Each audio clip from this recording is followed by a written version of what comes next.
आपका स्वागत है हमारे free educational channel RES classes में।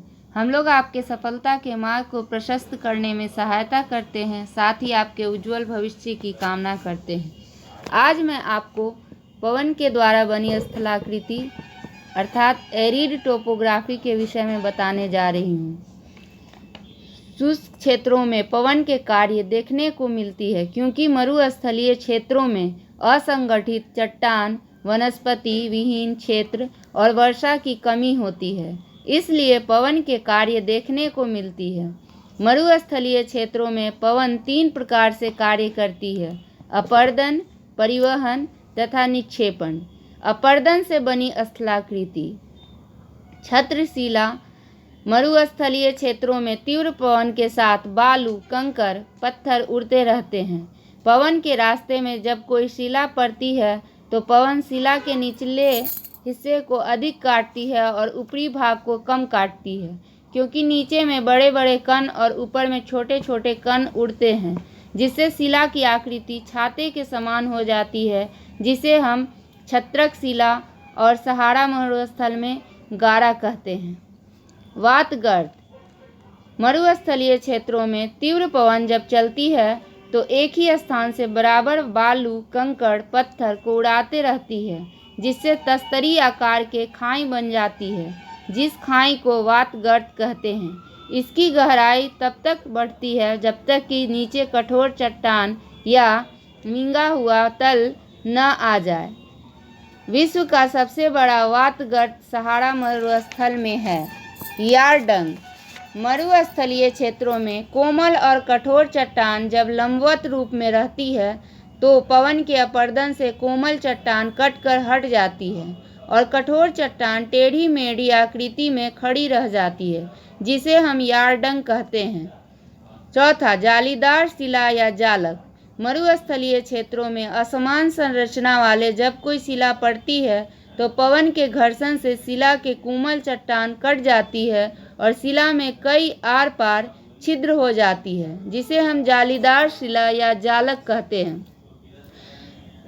फिफ्थ, खिड़की। पवन के अपर्दन से शिला में आर पार जब एक छिद्र हो जाती है तो उसे खिड़की कहते हैं। पुल या मेहराब। खिड़की को अपर्दन जब आधार तल तक हो जाती है तो उसे पुल या मेहराब कहते हैं। सातवां, यूगेन। कठोर और कोमल चट्टानें जब क्षैतिज रूप में होती हैं तो ऊपर के कठोर चट्टान ओस और पाला के जमाव से कम टूटती है, जिससे छोटी छोटी खाई बन जाती है, जिस खाई में वायु के भंवर से नीचे के कोमल चट्टान अधिक कट जाती है, जिससे शिला की आकृति दवात के समान हो जाती है। उसे जीवजेन कहते हैं। इंसेल वर्ग। मरुस्थलीय क्षेत्रों में कोमल चट्टान के बीच बीच में कहीं कहीं कठोर चट्टान होती है। पवन के अपर्दन से कोमल चट्टान कटकर हट जाती है और कठोर चट्टान अपशिष्ट पहाड़ी के रूप में द्वीप की तरह मरुस्थल में खड़ी रहती है, जिसे इंसेल वर्ग कहते हैं।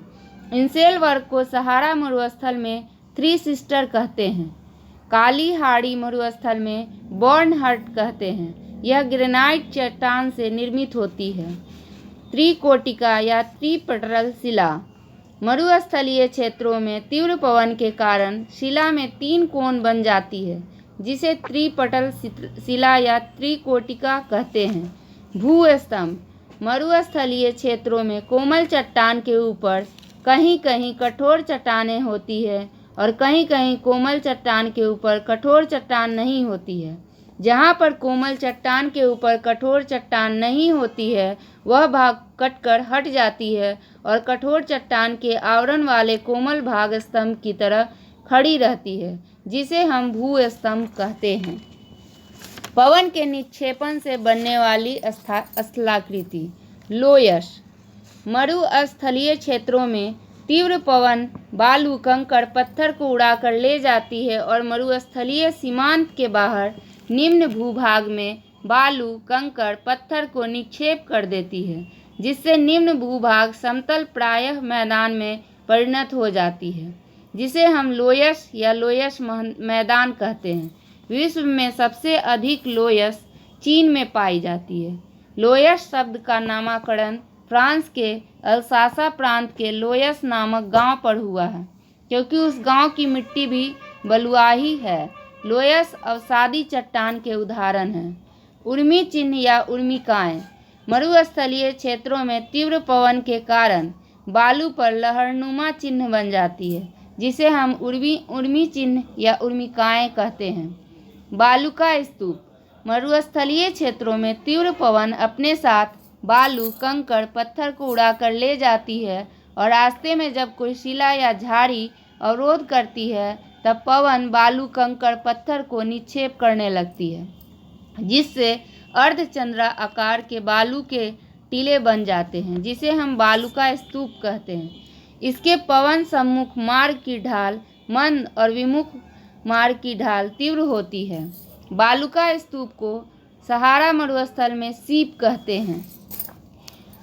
स्थिति के आधार पर बालूका स्तूप को 4 प्रकार में बांटा गया है: नदी तट बालू का स्तूप, झील तट बालू का स्तूप, मरुस्थलीय बालू का स्तूप तथा सागर तट बालू का स्तूप। आकृति के आधार पर बालू का स्तूप 4 प्रकार की होती है: पवन दिशा के समानांतर बने बालू का स्तूप, पवन दिशा के समकोण बने बालू का स्तूप, परवलिक बालू का स्तूप तथा बरखान।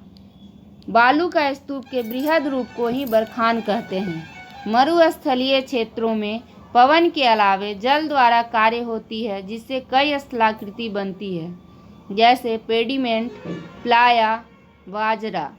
पेडिमेंट पर्वत के मंद ढाल वाले भाग को ही पेडिमेंट कहते हैं।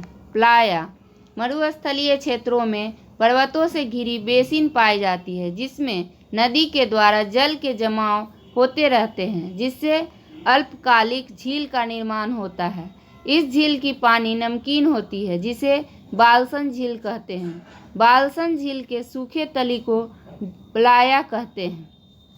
बाजरा पेडिमेंट और प्लाया के बीच के भाग को बाजरा कहते हैं।